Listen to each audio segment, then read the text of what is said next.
Hello, and welcome back to the channel. As most of you know, I'm Topher, and for those of you who don't know and just randomly decided to click on my video, welcome to the channel. I'm Topher. Thanks for stopping by.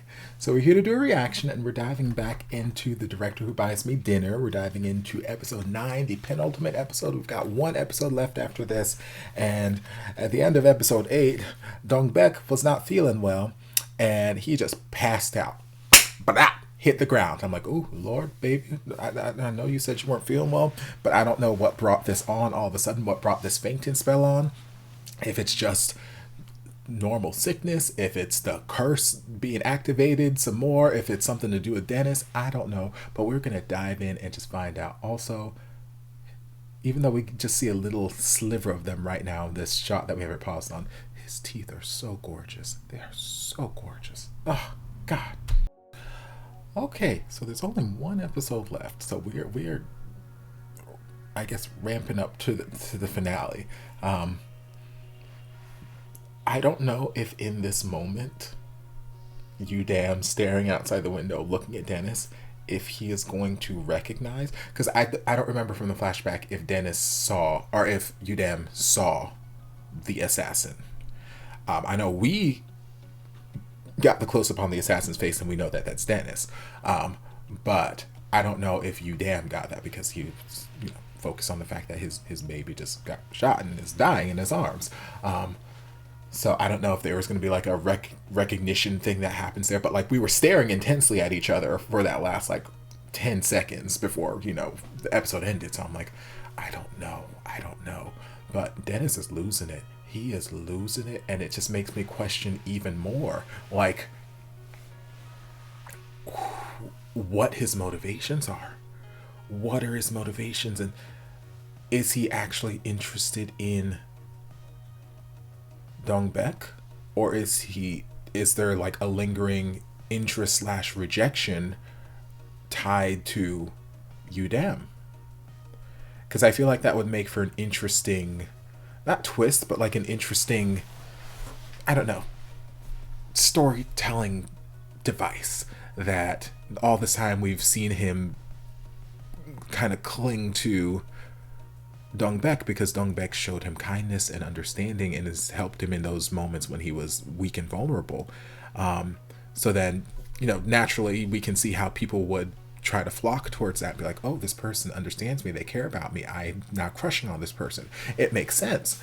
But then, since we're bringing in all this like past life stuff with these characters, it would make it for an interesting turn if, and I feel like someone said in the comment section that they were getting some vibes from Dennis that he might have been interested in Udam instead, which again, it just makes for an interesting term. Like if he were actually interested in Udam all this time, stemming from his past life. So past life killed Dong Baek, not just because his father ordered him to, but maybe he had a vested interest in it because he had this attraction or something towards Udam, but Udam spurned his advances. Udam had wanted nothing to do with it because his heart was with Dong Baek.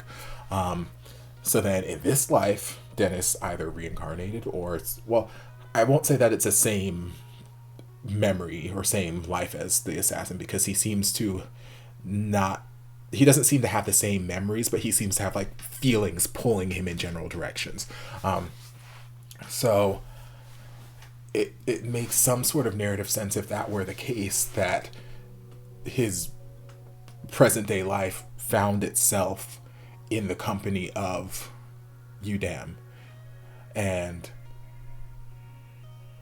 wanting something from Udam, but because he keeps saying things like, oh, he just uses you and he tosses you to the side, or he just gets what he wants and he ignores you, things like that. And it sounds almost like Dennis was wanting more from Udam, but Udam was not giving him that. Like Udam was just like, okay, we have a professional relationship, I'm your boss and you're the client, or whatever it is, and Udam might have wanted something more. So it would make for an interesting dynamic. I don't know if that's where the narrative line is going, but it would make for an interesting dynamic if that's part of the reason why he killed Dong Baek and why he's kind of drawn into this circle right now, trying to and why he's kind of like going off the deep end, and he's like, oh fine, I need to get rid of him, I'm gonna kill him. Not so much because he wants to kill him so he can have Dong-baek to himself, but more along the lines of the past life is just reliving all these feelings of hurt and like his idea of betrayal. So then he's like, okay, the only way for me to get over this is to just get that thing out of my life. So I was like, okay, I gotta get rid of it, I gotta kill him. It would just make for something interesting. I'm gonna dive into the next episode in like 10 minutes once I finish this Topher Slot section, so I'll find out soon enough. But it would make for an interesting narrative if that's the route they went. But if not, it's still very, very well done. And I'm curious what Dennis's motivations are. What is driving him to this erratic behavior? I'm sure it's something to do with the past life. And maybe there's some memories that he's not understanding. Maybe he's dreaming about things and whatnot. But I'm sure that some of the past life is what's, been fucking with his head all this time, which is why he's got this sort of condition where he feels like he's gonna pass out at times, why he feels he's got these sort of like panic attacks, and he needs to tranquilize himself with a god awful amount of pills. I'm sure it has to do with the past life trying to inject itself into present day, and just him, it's like an incompatibility sort of thing. But the outside of the Dennis stuff, the rest of the episode was super adorable. So Dong-baek obviously fainted. We took him to, I guess, a back room till he came to, and he's like, are you sure you don't want to go to the hospital? I was like, no, I'll be fine once I get a nap or whatever. And in flies in Udam, worried, and that's when we had our first sort of like our first standoff in this episode between Dennis and Udam. And it's like, Dennis, what's going on? And he's like, I want to kill you. And I'm like, Jesus, girl, what's going on? What's good? Anyway, Udam took Dong-baek home, took care of him, and they have great conversations. Very short episodes, but they have really nice conversations. But had just very honest conversation about... Well, they had two good conversations here. First one when Dong-baek was like, oh yeah, I'm starting to feel exhausted because, I'm helping the other team as well as this team. And Udam's like, I wonder if, I just let you go if you'd be better off, or if it's, whatever he was feeling. Feelings of guilt and stuff that he had been weighing on him for a very long time. And Dong-baek did exactly what I needed him to. He got up, he hugged him from behind. He's like, no, that's not the case. And anytime you begin to think that in the slightest, you let me know, and I will let you know that no, that is not the case. That's not the case, girl. Bad. No. Oh, sweet. And then they slept, fully clothed, fully suited, for whatever reason. But we had the adorable moment with him waking up, again, just staring at him, taking in your partner, and just, basking in the beauty of them in their natural state. Hand holding, grasping, all that cuteness. Cooking breakfast, and then at the breakfast table, Udam confessed some of his part of why Dong-baek died originally. And at first he was speaking very open-ended terms. He was speaking in very abstract terms, like, yeah, I'm the reason you died. And Dong-baek's like, you killed me? And I'm like, baby, clarify before Dong-baek thinks that you're a serial killer, please. We only got like 20 minutes max left in this entire series. Clarify, please. Eventually, he made it clear that, you died. He watched you die in his arms.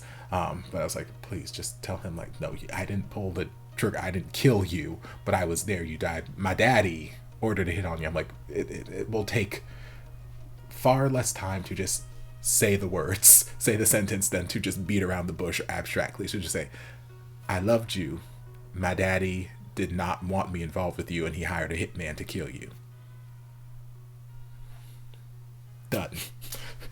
10 seconds. Sentence is done. Explains everything. Don't beat around the bush, please. But, you know, acting was really, really great. Really fantastic in that scene. You know, the whole series, it's really, really good.